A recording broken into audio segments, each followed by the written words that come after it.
கரெக்டாக உட்காருங்க. Smile please. சிரிச்சிட்டே பதில் சொல்லுங்க. கேளுங்க, ஸ்டார்ட் பண்ணுங்க. தற்போது நெல்லை தொகுதி நாடாளுமன்ற வேட்பாளர் சுயேட்சை வேட்பாளர் டிஎஸ் புகாரி அவர்கள் நம்மளிடம் ஆதரவு கேட்டு வந்திருக்காங்க. இடிப்பேரையுடைய ஆதரவு எங்களுக்கு வேணும் அப்படின்னு சொல்லி கேட்டு வந்திருக்காங்க. அவர் இந்த தொகுதியில் நிற்க காரணம் என்ன அப்படிங்கிறத அவர்கிட்ட நம்ம கேட்டு தெரிஞ்சுக்கலாம். அஸ்ஸலாமு அலைக்கும்.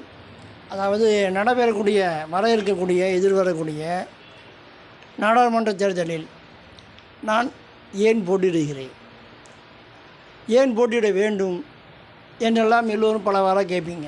கேட்ட நேரத்தில் கூட சில பேர்கள் டெபாசிட்னா எவ்வளோ அப்படின்னு கடந்த தேர்தலில் கேட்டாங்க. அந்த நண்பர்களும் சேர்த்தே தான் சொல்கிறோம். நம்ம ஒரு கணமாக நிற்கிறோம். இந்த ஊரினுடைய மேலப்பாளையத்தில் 80,000 ஓட்டு இருக்குது. இந்த 80,000 ஓட்டினுடைய கணம் யாருக்குமே தெரிவதில்லை. இதனால் திமுக அதிமுக பெரிய கட்சிகள் இந்த ஊரை சேர்ந்த வேட்பாளருக்கு வாய்ப்பு தருவதில்லை. ஏன்னா பல தேர்தல் பார்த்தாச்சு, எதாவது கொடுப்பாங்க அப்படின்னு நம்மளும் பார்த்துட்டு இருக்கோம், கொடுக்கல.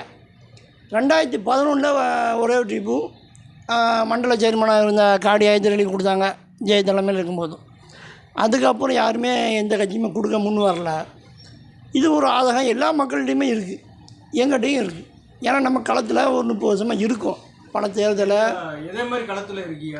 நம்ம தேர்தல் வரும்போதெல்லாம் எல்லா ஒரு வேட்பாளருக்கு ஓட்டு கேட்டு போனதில் அனுபவம், அப்போ அமைப்புகள் கூப்பிட்டதில் அனுபவம் இல்லை. ஒரு 30 வருஷமாக நம்ம ஈடுபாடு இருக்குது. அப்போ நமக்கு ஒரு ஆதகம் இருக்குது. இந்த ஊரை சேர்ந்தவங்க ஏன் எம்எல்ஏ வர முடியலை, ஏன் எம்பியாக வேட்பாளராக தருவதற்கு பிற கட்சிகள் தயக்கம். மொத்தம் எத்தனை வாக்காளர்கள் இருக்காங்க? நெல்லையில் போட்ட 14 லட்சம் வாக்காளர் இருக்காங்க. மேலப்பாளையத்தில் ஒரு 80,000 வாக்காளர் இருக்காங்க. 80,000 ஓட்டை வச்சு நீங்கள் நெல்லை தொகுதியில் ஜெயிச்சிடலாமா? அப்படின்னு சொல்ல முடியாது. நம்ம எல்லா தொகுதி இப்போது நெல்லை, பாளை, நாங்குநேரி, அம்பை, ராதாபுரம் இந்த 5 தொகுதி கொண்டது தான் நெல்லை தொகுதி. நாம் அந்த மேலப்பாளையத்தை சார்பில் மக்கள் சார்பிலையோ அல்லது எல்லாருடைய ஆதகம் அப்படின்னு ஒன்று இருக்கும். அப்புறம் ஒரு சோகன்னு ஒன்று இருக்கும். நமக்கு ஏன் வேட்பாளர் தரலை அப்படின்னு அந்த வாக்காளருக்குள்ளே ஒரு சோகம் இருக்கும். அதெல்லாம் நம்ம வெளியே கொண்டு வரோம். இப்போ உதாரணமாக இடிப்பேரன்னு சொல்கிறீங்க, பாளை கால்வாய் மீட்டெடுப்போம் அப்படின்னு வாதம் வச்சு ஓரளவு பணி நடந்தது. அது எல்லா மக்களும் வரவேற்றாங்க. அவங்களுடைய மனுக்கெல்லாம் ஏற்கப்பட்டு அந்த தூர்வாரம் பணி நடந்தது. இல்லைன்னா நடக்க வாய்ப்பு இல்லை. அப்போது ஒரு முன்னெடுப்பு ஒரு சகோதரர்கள் 5-6 பேர் ஈடுபட்டு செய்கிறீங்க. இதெல்லாம் நேரடியாக பார்க்கலாம். வார மனு கொடுக்குறீங்க, எல்லா துறை சார்ந்தும் மனு கொடுக்குறீங்க. அப்போ இதெல்லாம் எங்கேருந்து வந்தது? உங்களுக்குள்ள ஆதகம். இதை ஒவ்வொரு கட்சியும் செய்ய வேண்டும். திமுக அதிமுக செய்யணும். ஏன் ஒரு இடிப்பேரவிலேருந்து ஒரு மீராம்பாய், ஒரு இஸ்மாயில், ஒரு ஏவிஎம், ஒரு மக்தும் கனி, ஒரு சலீம் பாஷா, அப்புறம் அவர் வேண பேர் நிறைய பேர் இருக்காங்க. இவங்கெல்லாம் ஏன் வாரம் மனு செய்ய போகிறாங்கன்னா பார்க்குறேன் 12 மணி ஏன் எல்லாத்துக்கும் குடும்பம் இல்லாத வேலை. அப்போ என்னென்னா அவங்களுக்குள்ள ஒரு ஆதம். அந்த ஊரில் யாருமே எந்த கட்சியுமே இதுக்காகவும் மனு கொடுப்பதில்லை. எதிர்கட்சியும் இருக்குது, ஆனால் எதிர்கட்சி கொடுக்குறான்னா கொடுக்கல. திமுக எதிர்கட்சியாக இருக்கும்போது அண்ணா திமுக ஆட்சி நடக்கும். இந்த ஊர் சார்பில் ஆனால் இப்போ ஒரு நல்ல ஒரு சூழல் இவங்களை பார்க்குறோம். நம்ம நல்லா பண்ணுறீங்க. அதுபோல் எம்எல்ஏக்கள் மனுக்குழுன்னு ஒன்று வந்தது. இதே மாதிரி இப்போ ஓட்டு எப்படி கேட்க போறீங்க? இதே மாதிரி மக்கள்கிட்ட போய் கேட்க போறீங்க? மக்கள்கிட்ட இதுதான், அதாவது மீட்டெடுப்போம்னு சொன்னீங்க பாளை கால்வாயை. இப்போ நம்ம என்ன சொல்கிறோம், இங்கே வரக்கூடிய நாடாளுமன்ற தேர்தலை சந்திப்போம். பாளை தொகுதியை மேலப்பாளையம் பகுதியிலிருந்து ஒரு வேட்பாளர் வருவதற்கு மீட்டெடுப்போம். இதுதான் என்னுடைய அதே மாதிரி. அதுபோல் மேலப்பாளையம் ஓட்டு கேட்க போகிறீங்க, இதே மாதிரி போக போகிறீங்க. இதை மாதிரினா அதே மாதிரி அதாவது முன்னாடி கவுன்சிலருக்கு நீங்கள் வாக்காளரில் நிற்க சொல்ல அதாவது தனி மனிதனாக போனேன். இப்போ அப்படி இல்லை, எல்லா தெருலையுமே ஆதரவு இருக்குது. எல்லா தெரு ஜமாத்தானையும் சந்திக்க இருக்கேன். அதனால் கடந்த தேர்தல் போல் இருக்காது. நான் நண்பர்கள் இப்போ நீங்கள் இருக்கீங்க, அவங்க போட்டி இருக்குங்களா? போட்டி அதிகமாக திமுக பிஜேபி டஃப் கொடுப்பீங்களா இல்லை அதிமுகவுக்கு டஃப் கொடுப்பீங்களா? ரெண்டு கட்சியுமே அது உங்களை கண்டு அவங்களுக்கு பயம் வந்திருக்கும். பயம் போஸ்டெல்லாம் அடித்ததுக்கு அப்புறமே போஸ்ட் அடித்தது வாழ்த்து சொல்லி இதனால் அடித்தேன்னா இப்போ போஸ்ட் வந்து மக்கள் வந்து பெரிய அதை பற்றி பேசி ஆகணும், பெரிய பரபரப்பாக ஏற்படுது. பரபரப்பே இருக்கு. அதிமுக காரங்களும் திமுக காரங்களுமே ஓரளவு ஒரு அள்ளு விட்டுட்டுன்னே சொல்லலாம். ஆமாம், இறங்கியிருக்காரு மேலப்பாளைய ஓட்டு களையும் அப்படின்னு களைவதனால ஜெயிக்கக்கூடிய வேட்பாளர் துவக்க வாய்ப்பு இருக்குது. டீ சாப்பிட்டு சொல்ல கூட அதே மாதிரி ஒரு பேச்சு அடிபட்டு கேளுங்க. இப்போ என்னன்னா நம்ம நிற்பதுனால ஜெயிக்கக்கூடிய வேட்பாளர் துவக்க வாய்ப்பு இருக்குது, தோக்கிறவன் ஜெயிக்க வாய்ப்பு. இப்போ விஜயகாந்த் 2006 இதை முன்னெடுத்தார். எப்படின்னு கேட்கணும், எல்லா தொகுதியிலையுமே கிட்டத்தட்ட ஒரு 40,000 ஓட்டு வாங்கினார். ஆனால் விஜயகாந்த் அதை முதல் தெரிஞ்சார். 2004 கட்சி ஆரம்பித்து 2006 சந்திக்கிறார். இந்த இதில் கேளுங்க, இதில் அவர் என்ன பண்ணுறாருன்னா ஆட்சி அமைக்க பெரும்பான்மை கிடைக்காத அளவுக்கு அண்ணா திமுகவுக்கும் திமுகவுக்கும் வேட்டு வச்சு 2011 47 சீட்டு ஜெயலலிதா கூப்பிட்டு கொடுத்தாங்க. எதனால்? அந்த ஓட்டு விகிதாச்சாரம் தான் வாங்கினார். அதுபோல் வர சட்டமன்ற தேர்தலுக்கு அது ஒரு வழிவகை செய்யும் என்பதனால நம்மளுடைய போட்டி. ஓட்டு வாங்கலாம் உங்களுக்கு ஒரு கெஸ்ஸிங் இருக்குது. எனக்கு வந்து நம்ம பாளை தொகுதியை பொறுத்தவரை மேலப்பாளையத்தில் ஒரு 35,000 ஓட்டு கிடைக்கும் என்பது நம்பிக்கை. 35,000 ஓட்டு கிடைக்கும். 35,000 ஓட்டு. வெளியெல்லாம் பாளையங்கோட்டையெல்லாம் அந்த பகுதியில் நம்ம பிரச்சாரத்தை முன்னெடுத்து கொண்டு போவோம். அந்த பிரச்சாரம் போகும்போது தான் தெரியும். ஏன்னா நம்ம அந்த பகுதியில் அறிமுகம் கிடையாது. இல்லை, ஓரளவு போஸ்டர் பார்த்து இப்போ வந்து அது எல்லா ஊருமே. ஆமாம், எல்லா ஊர்லேருந்துமே எனக்கு ஃபோன் பண்ணுறாங்க. ஏன்னா அதில் நம்பர் போட்டேன் பற்றியில கட்சியிலேருந்து ஃபோன் பண்ணது. அவங்களுக்கு நான் சரியான பதில் சொன்னேன். நீங்கள் ஏன் திடீர்னு இந்த மாதிரியான முயற்சி எடுக்கிறீங்க? நான் முயற்சி எடுத்தால் அவங்களுக்கு என்ன நெருக்கடி பயங்கிட்ட நெருக்க வரும். மனுவை வாபஸ் வாங்குங்க அப்படின்னு மிரட்டலும் வர வாய்ப்பு இருக்குது. அதெல்லாம் நம்மள்ட்ட நடக்க வாபஸ் வாங்குங்கன்னா வாங்க மாட்டோம். எடுத்த காலம் இன்னும் செய்ய பின் வைக்க போதில்லை. அடுத்தது உங்களுக்கு பேக்ரவுண்டு யார் இருக்காங்க? வாக்காளர்கள்.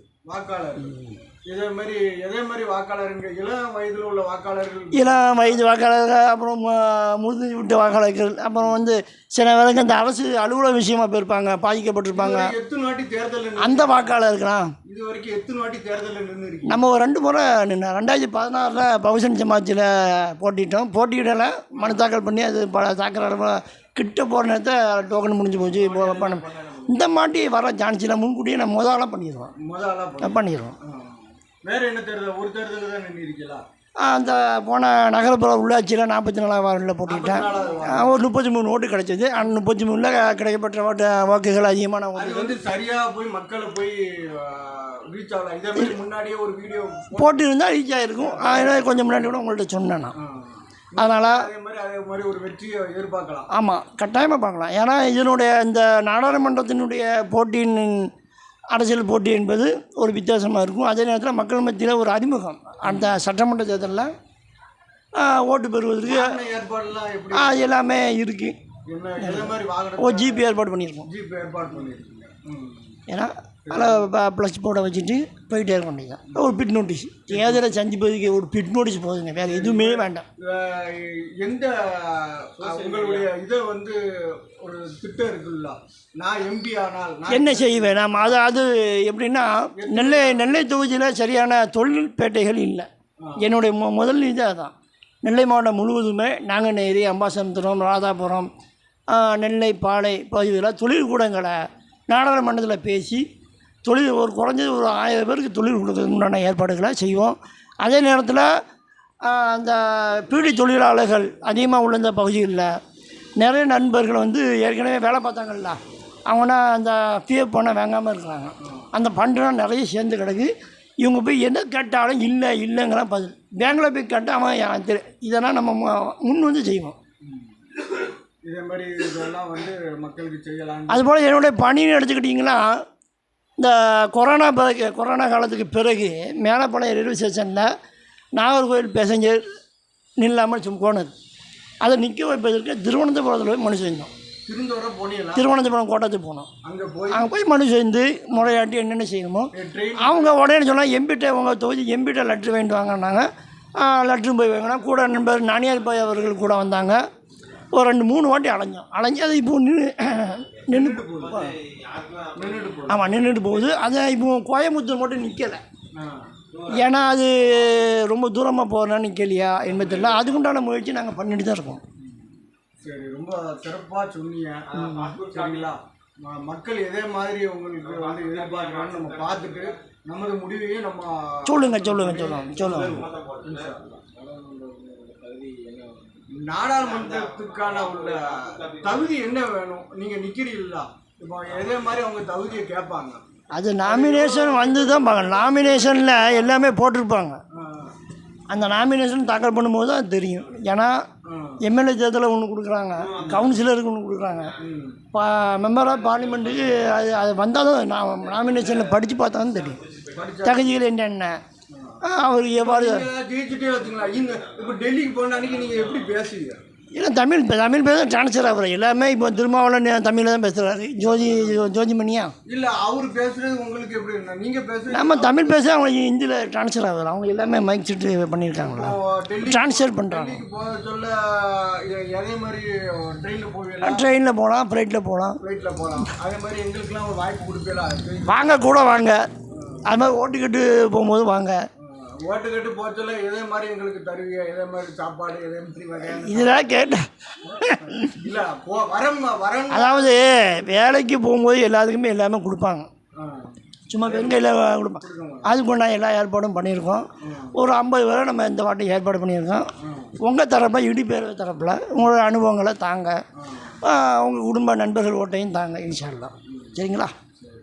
ஓட்டுக்கு வந்து பணம் கிடையாது. ஏமா நம்மளே நம்ம காலத்திலே பார்த்துருக்கோம், ஓட்டு சுதந்திரமாக போட்டோம், ரூபா வாங்கினோமா வேங்கலை. இந்த ஓட்டுக்கு ரூபாங்கிறது இந்த கவுன்சிலர் தேர்தல் ரிப்பேர் பண்ணி அப்படி செய்வான் இப்படி செய்வான்னு அது நடக்கணும். அது வந்து பேப்பர் வந்தாலும் நடக்குங்க. ஆமாம், நல்லா தெரிஞ்சுக்கோங்க, பேப்பர் தான் அதிகமாக நடக்கும். இன்னொரு ஒரு விஷயம் என்னன்னா, எப்படியும் கேட்கணும். கவுன்சிலர் தேர்தலில் வந்து 31 ஓட்டு வாங்கல, எனக்கு தெரிஞ்ச ஒரு 750 ஓட்டு வாங்கியிருக்கு. இன்ஷா அல்லாஹ் அப்படியே வாங்கிக்கலாம். அது எனக்கு என்னமோ அது வந்து டவுட் உங்களுக்கு இருக்கு அந்த. ஆமாம், அந்த டவுட் இருக்க போய் நான் பூத்தில் எல்லாத்தையும் எல்லா வேட்பாளரும் சேர்ந்து ஆர்ப்பாட்டம் பண்ணணும். 750 அவங்க எங்க வார்டில் நான் ஓட்டு போட்டிருக்கேன், உங்க இதில் நான் போட்டிருக்கேன், ஆனால் காட்டவே இல்லை. அதுல இருந்து தான் அதாவது பேர் கட்டாதுங்க, இந்த ஆள் பேர் கட்டாது. மொத்தம் ஓட்டு வரும்போது உங்கள் தெரியல கிட்டத்தட்ட எனக்கு ஒரு 400 ஓட்டில் 300 ஓட்டு பேர் கடை. நான் எதுவுமே ஓட்டு வாங்கினார் அவ்வளோதான். ஆனால் நான் நீங்கள் போட்டது உண்மை. உங்கள் தெரியல 8 ஓட்டு தான் காட்டுச்சு, வெள்ளையக்கிழமை சேர்த்தரில் 8 ஓட்டு தான் காட்டுச்சு. ஆனால் உளுந்த ஓட்டு 400க்கு மேலே. இது எவன் சொன்னாலும் நம்ப மாட்டேன், அது வேறு கதை. இப்போ விஷயம் என்னென்னா, பேப்பர்லாம் இப்போ பேப்பர் செய்தின்னு சொன்னீங்களா, பேப்பர்லேயும் திணுமுழு நடக்கும். ஏன்னா அதிகார வர்க்கம் எதை முடிவு பண்ணுறோம் அவன் தான் ஜெயிக்கிறான். நல்லா தெரிஞ்சுக்கணும். அந்த அதிகார வர்க்கம் தான் நிர்வாகத்தை ஏற்படுத்துது. இது என்னை போன்ற ரொம்ப நீண்ட நாள் உள்ள அனுபவம் உள்ள அரசியல்வாதி தெரியும். உதாரணமாக பேப்பர் 2001 நம்ம நண்பர் ஒரு ஆள் போட்டிட்டார். மொத்த ஓட்டு 19 கெட்டு, ஒரு கெட்டில் வந்து 100 ஓட்டு. அப்போ 19ங்கும்போது எவ்வளோ? 1900 அப்படி தானே? 100 கெட்டு போட்டிருப்பாங்க. இப்போ மொத்த ஓட்டு 1900 அறிவிச்சிட்டாங்க. சரி, அப்போ 19 கெட்டு கிடக்கும். 19 கெட்டை எண்ணி ஒரு வேட்பாளரை முடிவு பண்ணுறாங்க. பார்த்தா அதில் 50 ஓட்டு ஒரு ஆள் வராரு. திடீர்னு ஒரு கெட்டை எக்ஸ்ட்ரா கொண்டு வந்து போட்டு 20 கெட்டு ஆகிப்போச்சு. 100 கெட்டு அந்த ஜெயிச்சவர் தோற்றவன்னு அறிவிக்கிறாங்க, தோற்றவரை ஜெயிச்சவன்னு அறிவிக்கிறாங்க. இது பேப்பர்லேயும் உண்டு. உதாரணமாக 2009 ப. சிதம்பரம் சிவகங்கையில் போட்டிட்டார். ப. சிதம்பரம் ஒரு நிமிஷம், ப. சிதம்பரம் போட்டிட்டார் சிவகங்கையில். கண்ணப்பன் இப்போ இருக்கார்ல, ராஜ கண்ணப்பன் அமைச்சராக, அவர் அண்ணா திமுக வேட்பாளர். அவர் வெற்றி பெற்றான்னு அறிவிச்சிட்டாங்க. நானும் டிவியில் பார்த்தேன். அவர் அந்த வெற்றி பெற்றதுக்கு முன்னாடி சான்றிதழை வேங்க போகிறதுக்கு முன்னாடி ஆதரவாளர் போய் கூட்டு வரதுக்கு சிதம்பரம் வாங்கிட்டார். இது நான் கண்ட அரசியல், டிவியில் பார்த்த அரசியல். யாருக்கு ஆதரவு தெரிவிப்பியா? ஆதரவுனா எப்படி? அதாவது சுயேட்சையை வெற்றி பெற்றுடும். பிரதமர் எந்த பிரதமர்? அதாவது நிலையான ஆட்சி தான் வருமே ஒழிய கூட்டணி ஆட்சி வராது என்பது தான். நீங்கள் வந்து ஆதரவு தெரிவிக்கணும்னாங்க. ஆமாங்க, நிலையான ஆட்சி வரும்போது ஆதரவு தேவைப்படும். அது எப்படி தெரிவிக்க முடியும்? நிலையான ஆட்சி இப்போ காங்கிரஸே வரலாம். காங்கிரஸ் வந்து 300 சீட்டு வரணுங்க, 272 தேவை ஆளுக்கு பெரும்பான்மை. 300 சீட்டு வந்துட்டு அப்படின்னா என்னுடைய இது அவங்களுக்கு தேவைப்படாது. இல்லை ஒரு ஆனால் 200 சீட்டு வராங்க, ஒரே ஒரு சீட்டில் வந்து நிற்கிது. சரி, ஓகே. உங்கள் சீட்டு ஜெயிச்ச உங்கள் சீட்டு தான். உங்கள் சீட்டு இப்போ ஜெயிச்சிருக்கியா? இந்தியா ஃபுல்லாவுமே உங்களை தான் பார்த்துக்கிட்டு இருக்கு. ஓகே. இப்போ பிஜேபி இந்த பக்கம் இருக்கு, காங்கிரஸ் அந்த பக்கம் இருக்கு. சரி, சொல்லுங்க. 2 பேரும் உங்களை வந்து அப்படி இப்படின்னு செய்கிறான். ஒருத்தன் சொல்கிறான் நான் வந்து இஸ்லாமியர்களுக்காக அதை பண்ணுறேங்கிறான், உங்களுக்காக பண்ணுறேங்க. நீங்கள் எதே மாதிரியான முடிவு எடுப்பீங்க? இதே மாதிரியான ஜனநாயகம் ஓங்குறதுக்கான கட்சி எந்த கட்சியோ, மதசார்பற்ற தன்மையை கொள்கையுடைய கட்சி எந்த கட்சியோ அந்த கட்சியை நம்ம தேர்ந்தெடுப்போம். கட்டாயமாக அது பிஜேபி இருக்காது. பிஜேபியோ நீங்கள் வந்து தேர்ந்தெடுக்க மாட்டீங்க? கட்டாயமாக என்னை போன்றவர்களும் தேர்ந்தெடுக்க மாட்டாங்க. என்னை போன்றவர்கள வளரக்கூடிய இளைஞர்களும் பிஜேபி வந்து ஓரங்கட்டப்படணும். ஏன்னா அது ஒன்லி மத சார்பு, அப்புறம் ஊழல், அப்புறம் பாலியல், அதை உள்ளடக்கிய கட்சி தான். அவங்களாம் வின் பண்ணதுக்கு காரணம்னா இவிஎம் தில்லுமுள்ளு. பேப்பரில் வச்சாலும் அவன் தான் வருவாங்க. இப்போன்னு சொல்கிறேன், பேப்பரில் வச்சாலும் அவன் தான் வரான். வாஜ்பாய் வந்தார் 99.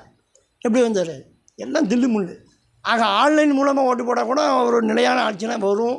நம்ம ஓட்டுக்கு உத்தரவாதம் இருக்கும். நம்ம யாருக்கு போட்டோமோ அவன் ஜெயித்தான்னு. இப்போ 10 ரூபாய்க்கு ரீசார்ஜ் பண்ணுறோம், கரெக்டாக ஏறுதா? ஓடிபியை வர வச்சு போட்டான்னா எங்கிட்ட தான் ஆதார் கார்டுன்னு கேட்குறவங்க. அதுக்கு ஒரு ஆதார் கார்டு, கண், கை எல்லாத்தையும் எடுக்கிறீங்களா?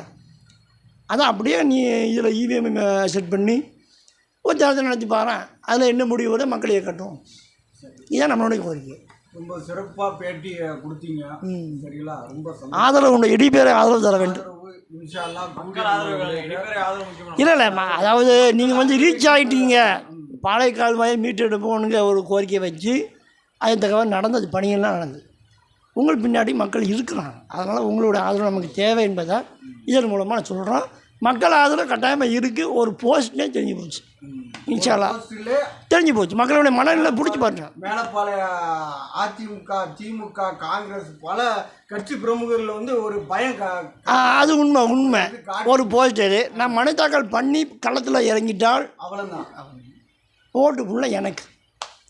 அதான் உங்கள் ஆலயம் மேலப்பாளையம் தலைப்பு போட்டேன். உங்கள் ஆலயம் மேலப்பாளையம், நமது ஊர் மேலப்பாளையம், நமது வேட்பாளர் டிஎஸ் புகாரி. வாழ்த்துக்கள். நன்றி. சரி.